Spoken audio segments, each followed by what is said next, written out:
Ever wanted to find out about some awesome behind-the-scenes facts about the Pitch Perfect franchise and cast? Then listen up, Pitches. It's time to get educated. Low budget start. The first installment of Pitch Perfect was produced for only $17 million, a sum that, by industry standards, is considerably low. Peter Kramer, Universal Studios co-president of production, told The Hollywood Reporter, "It was a little under-the-radar, affordably budgeted movie. We didn't project that it could be a big franchise." We sing songs without any instruments. It's all from our mouths. Yikes. The film ended up banking $113 million worldwide at the box office, going on to earn over $103 million in home video sales, video on demand, and premium cable deals. Anna Kendrick told Glamour UK, "The weird thing is that it happened so slowly. It wasn't until video on demand and iTunes that anybody thought about making it a franchise." Auditions. Hana Mae Lee, who plays Shy and Quiet Lily, told Young Hollywood that she used to sing in her church choir, but that most of her singing experience prior to Pitch Perfect focused on Korean folk music, which she used for her audition. Rebel Wilson, by contrast, went for modern pop music. She told BuzzNet that she showcased her chops by auditioning with Lady Gaga's Edge of Glory. Crushed it. Changing it up. Producers made some significant changes from the film's original direction. In an interview with Collider, Elizabeth Banks revealed her role was originally meant for Kristen Wiig, saying, "When she wasn't going to be able to do it, we made a list of who else could do it. And then director Jason Moore was like, 'Why aren't you just doing it?' So I was like, 'Yeah, okay, I'll do it.'" In a separate Collider interview, Anna Kendrick revealed that the movie was originally supposed to revolve around the film Say Anything, not The Breakfast Club. She even had to re-record Don't You Forget About Me because she didn't feel like she had an emotional connection to the song. She told the mag, "To me it's like Take My Breath Away from Top Gun, where it's almost a parody of itself."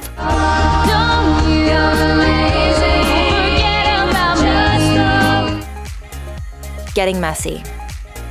Those infamous vomit scenes were intense, even for the actors. In an interview with Movie Viral, Anna Camp said that the production crew attached hoses to her neck and chin, and that the stunt guy was off to the side, and he would press a button, and the vomit was so powerful that it would knock me off my feet. It was actually gross, actually cold, but it was fun.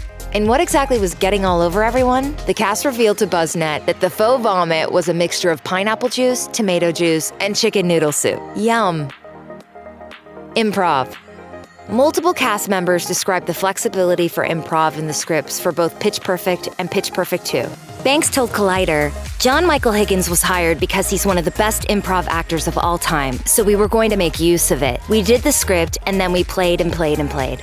Esther Dean, who played Cynthia Rose, described a similar situation in an interview with Nylon, saying that Banks, quote, "gave me the perfect freedom to go out there and try a lot of things. It was like, these are your lines, but Esther, say something, okay? Try this, do whatever you want to do." Castmates Brittany Snow and Haley Steinfeld echoed that sentiment, with Snow telling Collider that in Pitch Perfect 2, we felt safe with each other because we knew each other better. So there was a collaborative atmosphere this time around. We knew each other's comedy so well, we really had a chance to play. The Real Fat Amy. Love it. What's your name? Fat Amy. You call yourself Fat Amy? Yeah, so twig bitches like you don't do it behind my back. According to BuzzNet, the name Fat Amy actually originated with Amy Poehler. When she was pregnant, scriptwriter and friend Kay Cannon asked Poehler how she was doing, and Poehler replied that she felt, quote, like Fat Amy, which Cannon then used in the movie.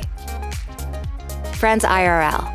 Given how well the cast gets along on screen, it's no surprise to learn that they get along in real life too. Lee told Young Hollywood that filming was like summer camp.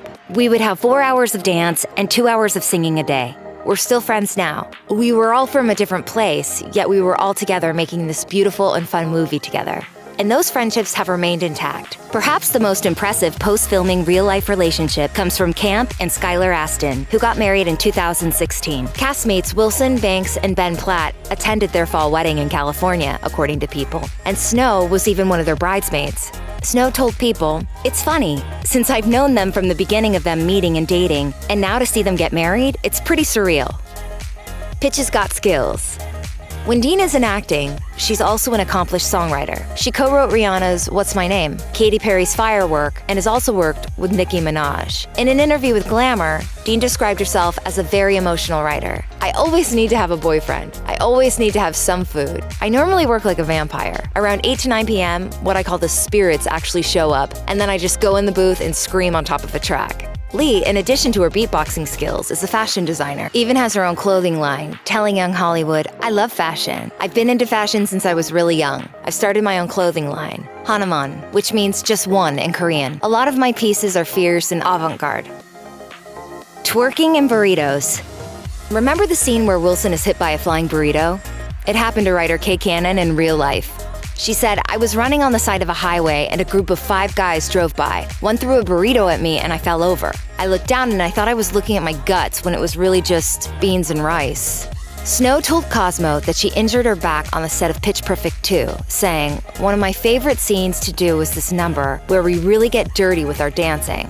I'm a really bad twerker. I still haven't figured out how to do it. I actually hurt my back one day. I woke up the next morning and my back was completely tweaked out from twerking." The Pack. One of the most memorable scenes in Pitch Perfect 2 is when the Green Bay Packers compete in the riff-off, but how on earth did that happen? Cannon told Vanity Fair that it all began when Packers offensive tackle David Bakhtiari started a Twitter conversation with Banks, telling her how much he loved the first movie and eventually asking for a cameo in the sequel. Cannon initially resisted the idea, but the Pack promised to work hard, saying, "If you put us in the sequel, we will practice, we will rehearse, we will take it as a serious thing. We're athletes, this is what we do. We'll really work at it." Coming soon.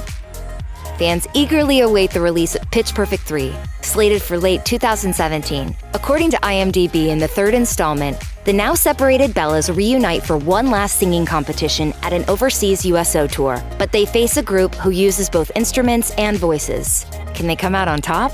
Here's to getting pitch slapped this December. Thanks for watching. Click the list icon to subscribe to our YouTube channel. Plus, check out this other cool stuff we know you'll love too.